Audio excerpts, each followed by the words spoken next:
బీజేపీకి సవాలు విసిరారు మంత్రి కేటీఆర్.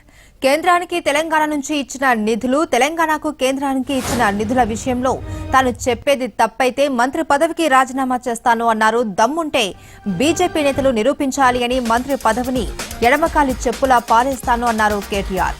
బీజేపీ నిరూపిస్తే ఎమ్మెల్యేగా కొనసాగుతాను అంటూ ఛాలెంజ్ చేశారు. 111 జీవో పరిధిలోని గ్రామాల్లో నిబంధనలు ఎత్తివేసింది తెలంగాణ ప్రభుత్వం. దీనికి సంబంధించి జీవో కూడా జారీ చేసింది. 84 గ్రామాలకు 111 జీవో నుంచి విముక్తి లభించింది.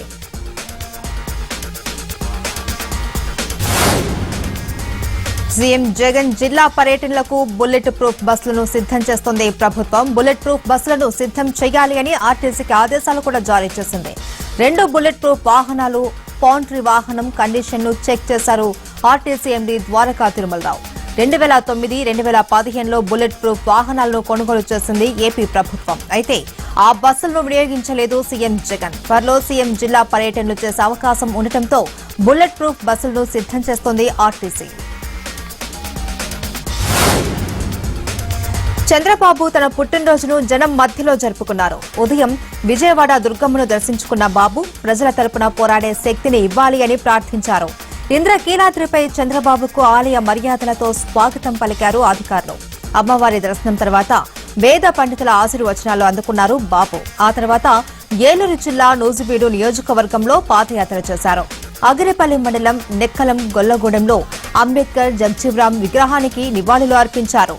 పాదయాత్రలో చంద్రబాబు గజమాలతో ఘన స్వాగతం పలికారు పార్టీ శ్రేణులు. అవినీతి అక్రమాలకు ఉక్కుపాదం మోపాలి అన్నారు ఏపీ సీఎం జగన్. రాష్ట్రంలో డ్రగ్స్ కు చోటు ఉండకూడదు అన్నారు. హోంశాఖ సమీక్ష చేసిన ఏపీ సీఎం అవినీతి అన్న మాట వినపడకూడదు అని స్పష్టం చేశారు. అన్ని విభాగాల్ని ప్రక్షాళన చేయాలి అన్నారు.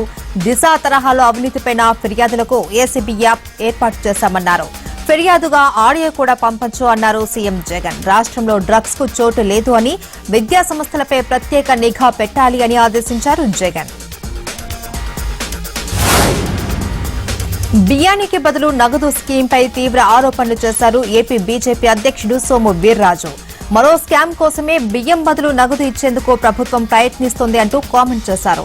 ఇంటింటికి రేషన్ పథకాన్ని అటకెక్కించేందుకే ఈ తంతు మొదలెట్టారు అని అన్నారు. పోర్టుల ద్వారా బియ్యాన్ని విదేశాలకు పంపించే కుట్రలో భాగమే బియ్యానికి బదులు నగదు పథకమంటూ ఆరోపించారు సోము వీర్రాజు. పశ్చిమ గోదావరి జిల్లాల్లో రేషన్ బియ్యాన్ని సన్నాలుగా మారుస్తున్నారని విమర్శించారు. వీటి వెనుక ప్రభుత్వ పెద్దల హస్తం ఉందన్నారు. రాజ్యాంగ పదవిలో ఉన్న గవర్నర్ ప్రెస్ మీట్లు పెట్టడం సరైన పద్ధతి కాదు అన్నారు మంత్రి తలసాని శ్రీనివాస్ యాదవ్. గవర్నర్ తన బాధ్యతలను విమర్శించి రాజకీయ పార్టీ నేతగా ఆమె మాట్లాడుతున్నారన్నారు. ముఖ్యమంత్రి గారితో పనిచేయడం టఫ్ అని చెప్పడం కరెక్ట్ కాదన్నారు. మహిళా గవర్నర్ గా ఆమెకు సీఎం కేసీఆర్ ఎంతో మర్యాద ఇచ్చారన్నారు తలసాని. తెలంగాణలో ధాన్యం మాయంపై రాజకీయ దుమారం రేగుతుంది. 40 రైస్ మిల్లుల్లో ఎఫ్సీఐ జరిపిన తనిఖీల్లో 4,53,896 బస్తాల ధాన్యం మాయమైనట్టు గుర్తించాము అన్నారు కేంద్ర మంత్రి కిషన్ రెడ్డి. ధాన్యం మాయంపై సీబీఐ విచారణ చేయాలి అని కేంద్రానికి లేఖ రాశారని ఆయన తెలిపారు. ఈ ధాన్యం ఏమయ్యాయో రాష్ట్ర ప్రభుత్వమే తేల్చాలి అన్నారు కిషన్ రెడ్డి. కిషన్ రెడ్డి చెప్పినవన్నీ నిజమనే అనుమానం వస్తుంది అన్నారు పీసీసీ చీఫ్ రేవంత్ రెడ్డి. మార్చి 28న రైస్ మిల్లుల్లో జరిగిన తనిఖీల్లో 1000 మెట్రిక్ టన్నుల బియ్యం మాయమైందన్న ఆయన ధాన్యాన్ని బ్లాక్ లో విక్రయిస్తున్నారని ఆరోపణలు ఉన్నాయంటూ కేంద్రానికి లేఖ రాశారు. ధాన్యం మాయంపై సీబీఐ విచారణ జరిపి దోషులపై చర్యలు తీసుకోవాలి అని డిమాండ్ చేశామన్నారు. తెలంగాణ ప్రభుత్వంపై విమర్శలు గుప్పించారు కేంద్ర మంత్రి ప్రహ్లాద్ సింగ్ పటేల్. ఇరిగేషన్ ప్రాజెక్టులపై ప్రశ్నల వర్షం కురిపించారు. ప్రజా సంగ్రామ యాత్రలో పాల్గొన్నారు ప్రహ్లాద్ సింగ్ పటేల్. రంగారెడ్డి ఎత్తిపోతలకు డీపీఆర్ ఎందుకు ఇవ్వట్లేదు అన్నారు. ఆర్డీఎస్ పై కేసీఆర్ ఇచ్చిన హామీ ఏమైందని నిలదీశారు ఆయన. కృష్ణా, గోదావరి నదుల అనుసంధానం సంగతి ఏంటి అని క్వశ్చన్ చేశారు. నీళ్లు, నిధులు, నియామకాలను కేసీఆర్ మర్చిపోయారన్నారు.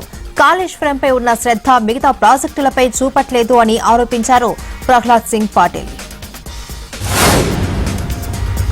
13,000 ఉపాధ్యాయ ఉద్యోగాలను త్వరలోనే భర్తీ చేస్తాము అన్నారు మంత్రి హరీష్ రావు.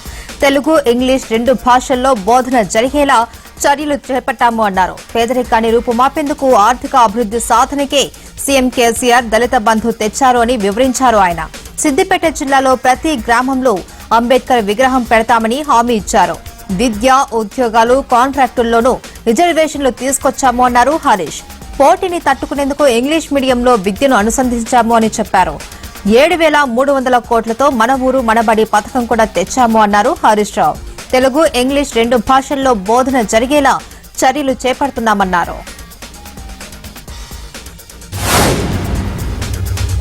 హైదరాబాద్ ఇందిరాభవన్ లో ఎన్ఎస్యుఐ ఎగ్జిక్యూటివ్ కమిటీ సమావేశం రసాభాసగా మారింది.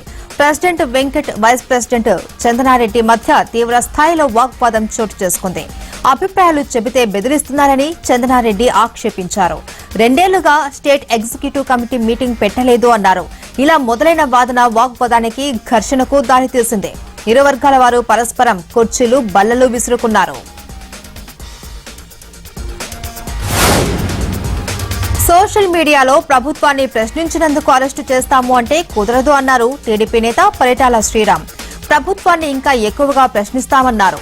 తాను కూడా ప్రభుత్వాన్ని ప్రశ్నిస్తూ సోషల్ మీడియాలో కేసులు పెడతాను అని స్పష్టం చేశారు. బియ్యానికి బదులు నగదు స్కీంపై తీవ్ర ఆరోపణలు చేశారు ఏపీ బీజేపీ అధ్యక్షుడు సోము వీర్రాజు. మరో స్కామ్ కోసమే బియ్యం బదులు నగదు ఇచ్చేందుకు ప్రభుత్వం ప్రయత్నిస్తుంది అంటూ కామెంట్ చేశారు.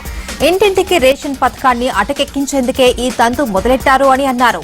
పోర్టుల ద్వారా బియ్యాన్ని విదేశాలకు పంపించే కుట్రలో భాగమే బియ్యానికి బదులు నగదు పథకం అంటూ ఆరోపించారు సోము వీర్రాజు. పశ్చిమ గోదావరి జిల్లాలో రేషన్ బియ్యాన్ని సన్నాలుగా మారుస్తున్నారని విమర్శించారు. వీటి వెనుక ప్రభుత్వ పెద్దల హస్తం ఉందన్నారు. చంద్రబాబు కుటుంబం జోలికి వస్తే చంపడానికైనా చావడానికైనా సిద్ధమని హెచ్చరించారు టీడీపీ నేత బుద్దా వెంకన్న. ఇందుకోసం 100 మందితో సూసైడ్ బ్యాచ్ ఏర్పాటు చేశాము అని హెచ్చరించారు ఆయన. జోగి రమేష్ కు మంత్రి పదవి ఇవ్వడం వల్లే తాము సూసైడ్ బ్యాచ్ ను సిద్ధం చేయవలసి వచ్చిందన్నారు. చంద్రబాబు ఇంటిపై దాడికి వచ్చినందుకే జోగి రమేష్ కు మంత్రి పదవి దక్కిందని వైసీపీ ఎమ్మెల్యేలే చెప్పారన్నారు. పదవుల కోసం ప్రతిపక్ష నేతలపై దాడి చేయాలి అనే భావన వైసీపీ నేతల్లో కనిపిస్తుంది అన్నారు.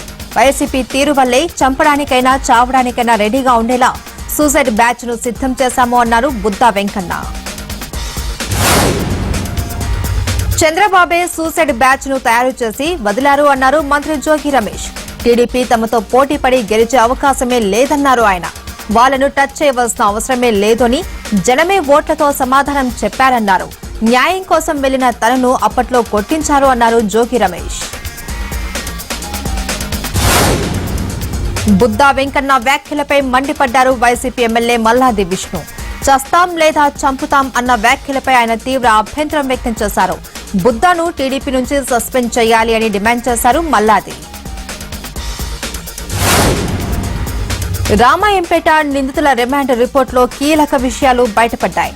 నిందితుల ఒత్తిడితోనే తల్లి, కొడుకు ఆత్మహత్య చేసుకున్నట్టు రిపోర్టులో పేర్కొన్నారు. 29 లక్షలతో పాటు బిజినెస్ లో 50% షేర్ డిమాండ్ చేశారు.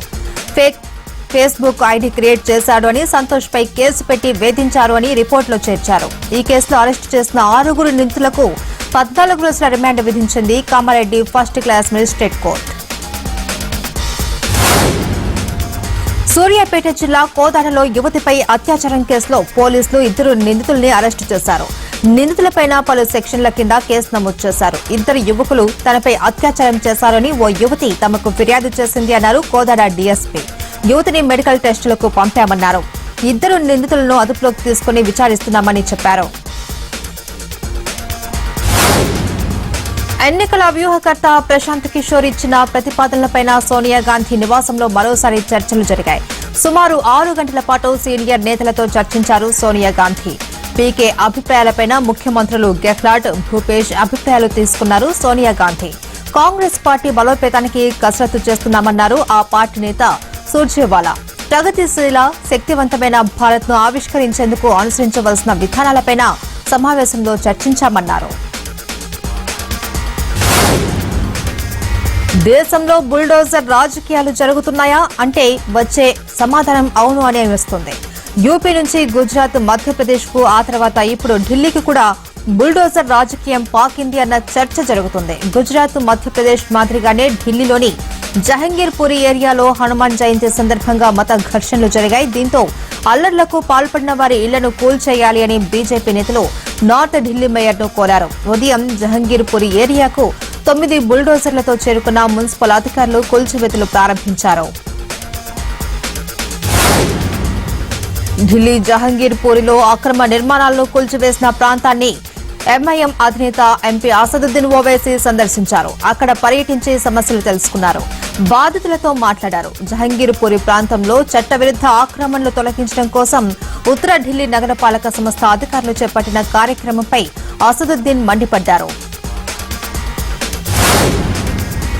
WHO అధినేత టెడ్రోస్ అథనామ్కు ప్రధాని మోదీ కొత్త పేరు పెట్టారు. గుజరాత్లోని గాంధీనగర్లో 3 రోజుల పాటు global Ayush investment and innovation summit కార్యక్రమానికి హాజరైన టెడ్రోస్ గుజరాతీలో మాట్లాడి అందరినీ ఆశ్చర్యపరిచారు.